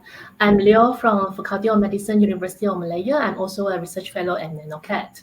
So today I would like to talk about the nanotechnology-based electrochemical biosensor for rapid and sensitive foodborne pathogen detections. So maybe you will ask why foodborne pathogen detections, right? So this is because an estimated 600 million people, almost 1 in 10 people are affected by the food poisoning every year. So, and the full year after eating contaminated food, and 420,000 people die every year. Yeah, resulting in the loss of 33 million healthy life years. So you can see from the report by the WHO organization, it shows that the foodborne disease can cause a short-term effect, just like the nausea, vomiting, diarrhea, and even can cause a long-term effect, just like cancer, kidney or liver failure, paralysis, brain and neural disorder. So here shows the report by the New Straits Times, and the MOH shows that the food poisoning cases has been increased by 24% in 2019. So why foodborne disease is important, detection is important, is because from the Ministry of Health, actually the MOH spent on about 1.2 billion dealing with a problem associated with the foodborne and dealing with a problem associated to the digestions, including the foodborne poisoning. And this shows some Malaysia cases in 2020 and reported the cases up to 5 at 3 cases. So all these food poisoning cases actually can be avoided if we have the on-site tools. So for example, how you know that your food has gone bad? How do you know that this food will give us food poisoning? Actually, this is a common problem for every household when you have food left at room temperature for some times, and you're worried about whether the food that you bought at the eatery might give you food poisoning. There's no actual testing to let you know about this. So this can be solved if we have an on-site testing method to detect the bacterial growing in the food. So we realized that the conventional method of detections, for example, the conventional culture method require days, for example, 48 to 72 hours to confirm the presence of a target pathogens. Whereas the molecular-based methods such as a PCR, the LAMP, all these require the costly and professional operator. For example, this conventional method, it's just like when you think about the COVID-19 pandemic, why we need like 5 days or 4 days a week to get a result is because the MOH have to send all these samples to the lab to process. The assay time it need up to 72 hours or minimum 3 hours. And all these samples have to send to the lab. That's why it really that times. That's the reason why we propose the on-site testing for our case is a foodborne pathogen detections. So this point-of-care device can rapidly detect the Salmonella bacteria in food. So it is cost-effective, easy to use. Everyone, we just guide them and they know how to use it.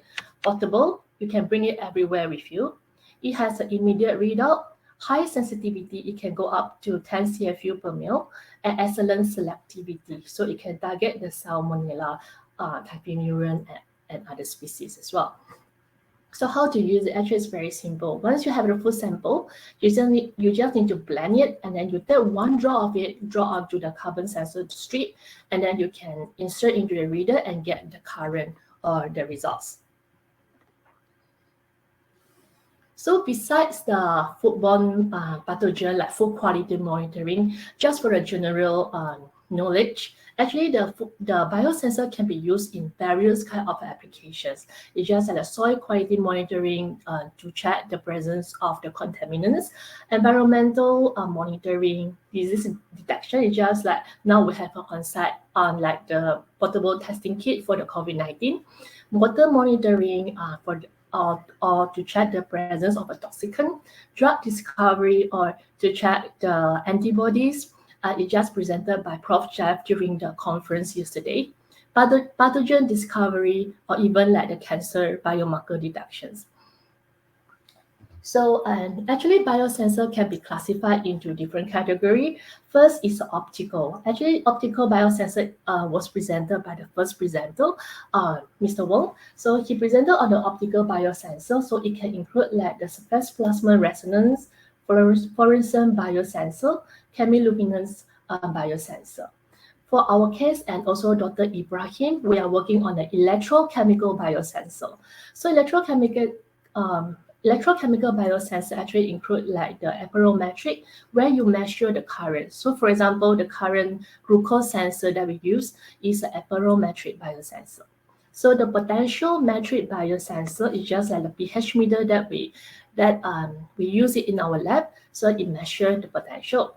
EPD metric biosensor measure the changes in charge conductance and also the capacitor at the sensor surface when it binds with the target analyte. So here shows, in this presentation, I focus on the electrochemical biosensor.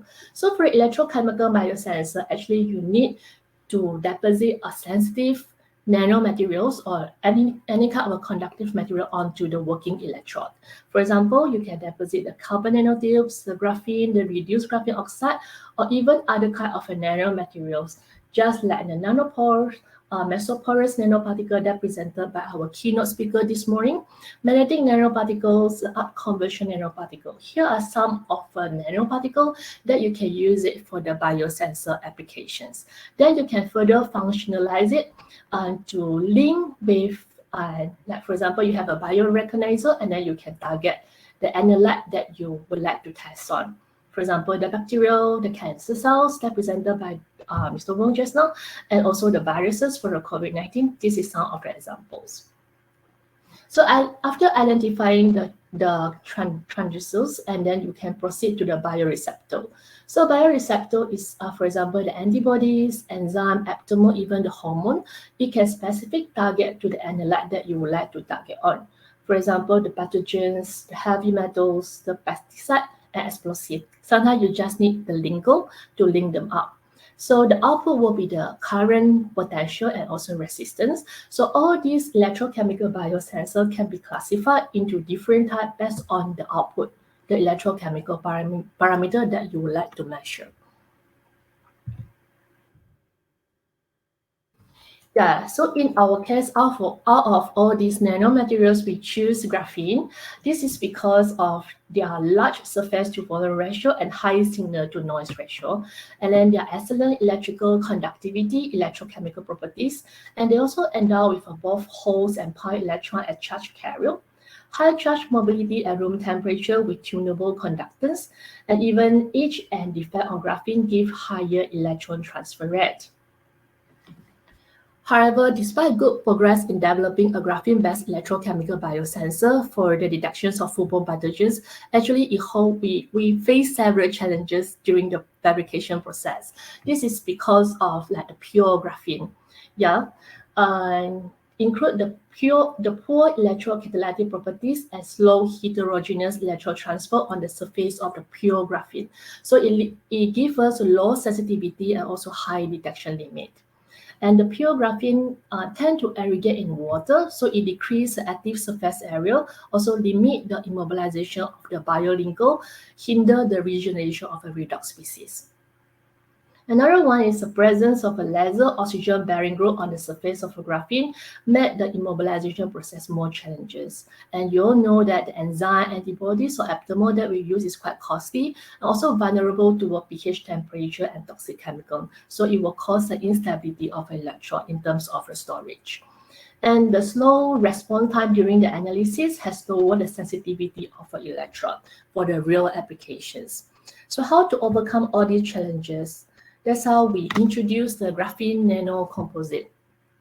So to explore the potential of a novel graphene derivative, RGO nanocomposite based on the RGO nanocomposite based on the organic dye metal oxide for the development of a highly sensitive selective electrochemical biosensor for the whole cell bacterial detections. So in this case, we are using the AP dye, the titanium, the metal oxide nanoparticles, and also the conducting polymers such as a naphthalene.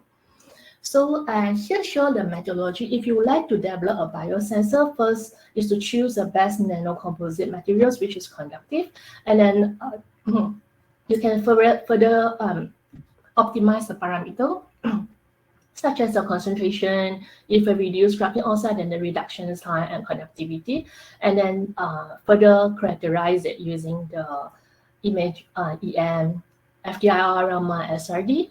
And then the second step is to immobilize the aptamer. Then you also have to optimize it using like the concentration, the scan rate of it, and then detect for the bacterial detections, play with different concentration of the bacterials and also different species of a bacteria to test on their sensitivity and selectivity after that for the real sample applications. So we also would like to understand the mechanism, how the interactions of the aptamer with the working electron and also with a bacterial. That's how we use the Raman, FTIR, and PL that I will explain to you afterwards. So let's take an example of the RGO-AP dye. Yeah, so you can see that the utilizations of graphene-based organic dye nanocomposite serve as a novel approach in the fabrications of an electrochemical sensor. So we use organic dye offer a label-free detection of the biological target. This dye usually consists of a planary aromatic structure that can interact non-conventionally with a graphene sheet through pi-pi stacking. So these synergistic non-covalent charge transfer and pi-pi stacking forces attraction between the graphene and also the dye improve the overall electrochemical properties and also the solubility of the graphene. Yeah, and then we further characterize it using the FTIR, the SRD, and also the Raman to confirm the successful functionalization of the dye molecule onto the RGO surface and even the TEM and SEM. So here I would like to show you the electrochemistry study of this working electrode. As you can see here, this is the black line. And then with depositions of RGO, the current density increase a bit. With the additions of AP dye, improve the smoother flow of electron on the RGO. The optimal immobilization further increase the peak current due to the doping effect. Yeah, and then this shows the current density for the serially diluted bacterial onto the working electrodes. So the binding of a target bacterials with respective optimal cause a dramatic decrease in peak current of the working electrode. So this indicates the hybridization event on sensing platform. The attachment of the bacterial cells on the electrode surface will block the electron transfer process from the redox species, in our case is AP dye, so resulting in the increase in resistance and decrease in the current. Yeah, so after incubating the working electrode with the serially diluted, in our case is a salmonella typhimurium suspensions ranging for 10 power 8 up to 10 power 1 up to 10 power 8, and we identified the detection limit of 10 power 1 CFU per mil. Then we further test on the specificity of our biosensor, and here you can show that our biosensor is specific target to the salmonella bacterial against other type of the bacterials. And we try with the real food sample, and it shows the good sensitivity as well. So besides using the RGO graphene nanocomposite, we also try using the carbon nanotubes. So here shows the FSM that we use to see how all these biolinker and also biorecognizer, also the bacteria that immobilize onto the surface. So you can see that this is a bare CNT, and then when we immobilize the biorecognizer onto the surface, single-strand DNA, you can see the presence of phosphorus and sulfurs in the EDX and even on the FSM surface images. So further on with salmonella immobilizations, we can see the successful attachment of a salmonella on the electrode surface due to interaction with the optimal in our case. So here show the characterization of the electrode using the FSM technique. Yeah, again, we test this working electrode using the with the sensitivity analysis. Yeah, and also it shows like the detection limit of 10 CFU per mil and also 97% of a linearity. Yeah, and specific test is only specific to the salmonella bacterials, but not for the non-salmonella strains such as Staphylococcus aureus and Ficolis. Yeah, so this shows the specificity test of our point of care detections device. So after that, we further validate the developed after sensor using the culture method, the conventional method such as the culture plate and also the PCR method. So all these 6 chicken meat samples had a positive salmonella growth on the selective agar plate. So while one meat sample had no salmonella bacteria on it. So we found that our developed after sensor is consistent with the plate count in terms of the concentrations and also the PCR method that I'm not sure here. So another one is the reproducibility and stability. We also try to test the reproducibility of an after sensor by using 5 different electrodes. Yeah, and you can see that the reproducibility is there. And also under the optimal conditions, the oxidation peak is around 3.5%, and we repeat for 5 times. So this indicating the modified after sensor has acceptable reproducibility. Yeah, so this shows the reproducibility and stability of our developed biosensors. Further on, we compare our antennic, which is an apparent after sensor, because our output is a current. So this our developed biosensor detection can go down to 10 CFU per mil, and the asset time actually is 20 minutes for this work. But if compared with a PCR method and also the immunological assay or other existing study, sometimes the conventional method, it takes about 3 hours and also the higher detection limit. And then here, we try to summarize the technology comparison. For example, if we compare our developed point-of-care device with the conventional method, the LAM, PCR, and SPAL, all these require the complex, bulky equipment. For example, the biosafety cabinet, incubator, automatic colony counter. But for us, this one, you can test it on site and no need to send the sample back to the lab. And for the conventional method, the assay times is 3 to 72 hours, even longer if there's a long queue in the lab. But for this, you can, and the assay time is just 20 minutes. Yeah. And then for the conventional method, the sample have to transport back to the lab, and our developed biosensor can test on site. And for the PCR, for example, that we need a specialized technical staff to operate the equipment.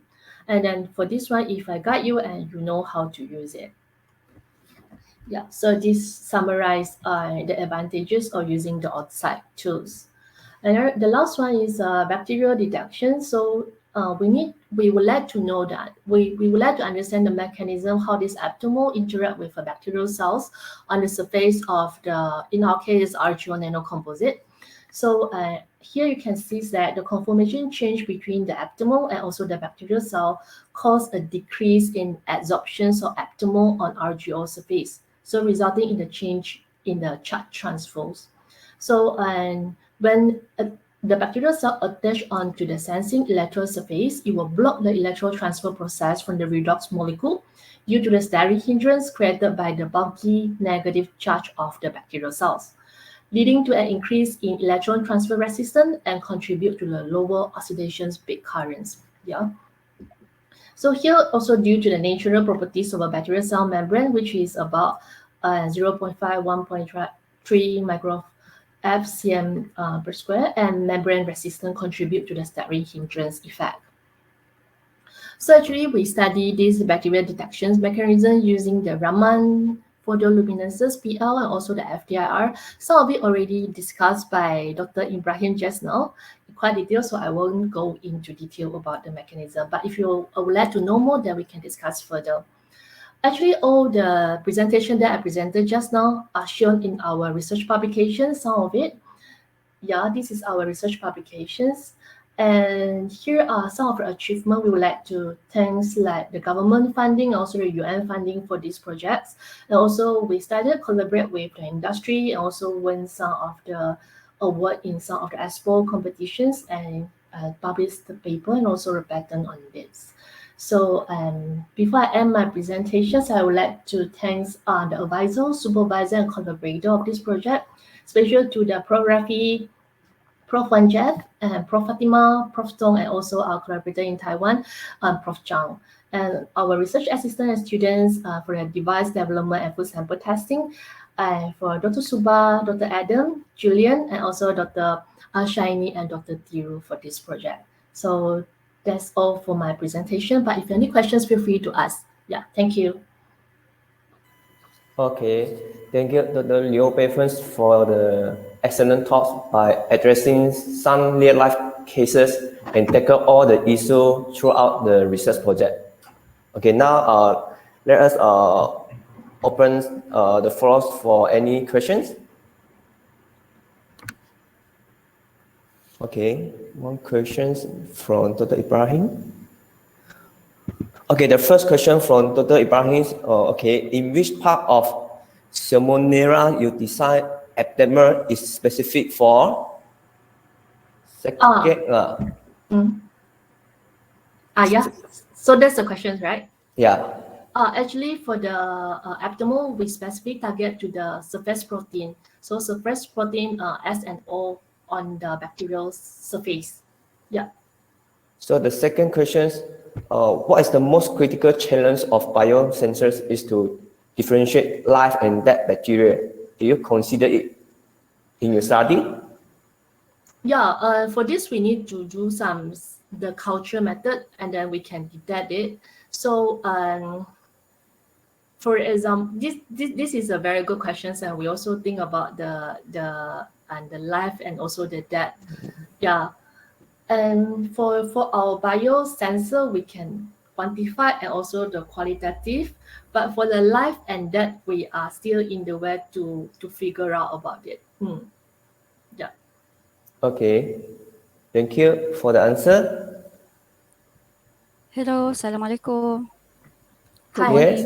Yes. Good afternoon. Hi, Good good afternoon. afternoon. Sorry. Okay, thank you, Dr. Leo, for the very interesting sharing just now. Okay, now I'm currently I'm working with a marine field, so I'm interested to know whether, okay, the first question, whether this biosensor can be used for the marine application. Okay, second, okay, you said that this is not your biosensor, no need for a large equipment, numbers of equipment, right? It's just a very simple one.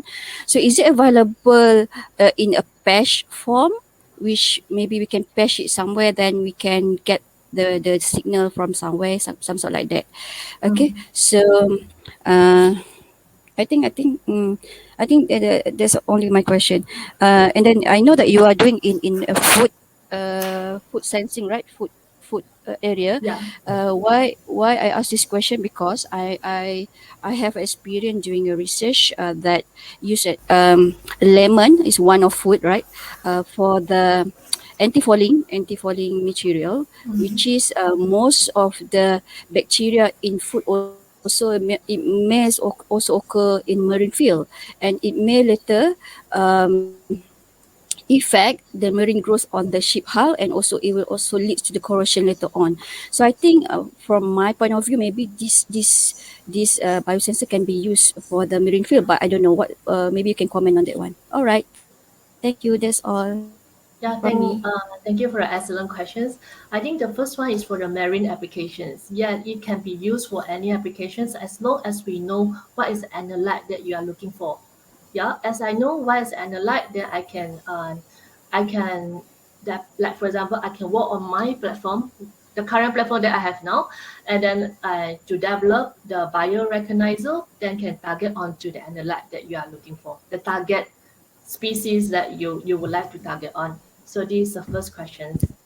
The second question, is it refer to the batch production?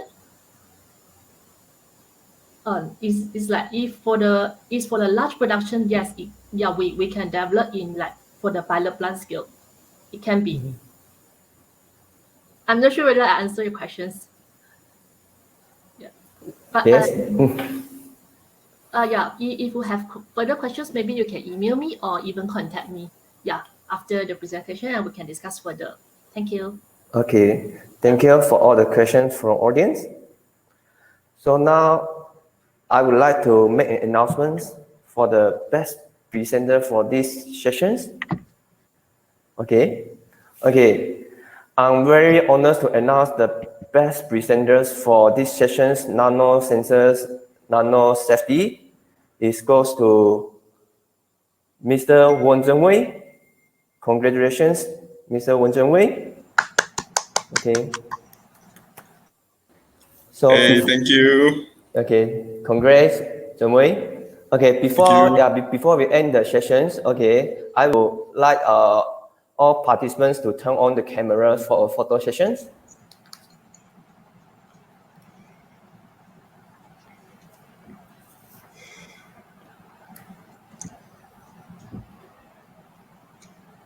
We are missing two people. Why?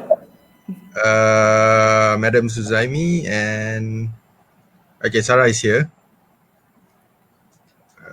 Madam Suzaimi might be handling some background work, so we'll wait for her a bit. Okay. But it's okay. I think it'll be sorry. fine.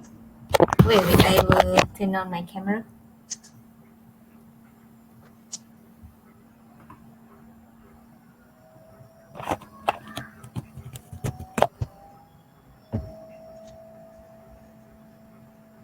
Okay, everybody.